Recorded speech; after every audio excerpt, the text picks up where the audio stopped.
Hola a tots i a totes, soc Pablo i us vaig a parlar sobre aquest llibre que m'han llegir al valencià, Els avantatges de ser un marginal, de Stephen Chbosky.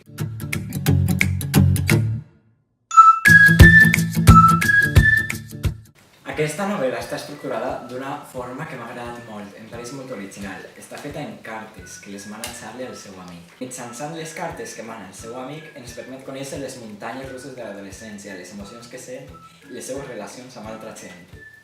A més, és una novel·la plena de referències a pel·lícules, cançons, llibres de l'època, que per cert no n'he parlat d'ella, però és el 1991-1992. Al llegir aquest llibre m'ha adonat que tracta d'una manera directa i indirectament una llarga llista de temes com l'amor, la mort, la diversitat sexual i l'abús. Existeix una pel·lícula d'aquest llibre, jo me l'he vista, però no la recomano.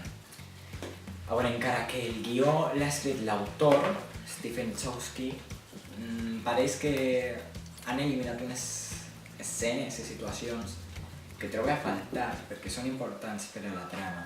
La pel·lícula és entretinguda, però no la recomano. Realment m'ha agradat molt aquest llibre. És entretingut de llegir, a més el seu format de cartes el fa d'una lectura ràpida. I bé, ens veiem. Ciao.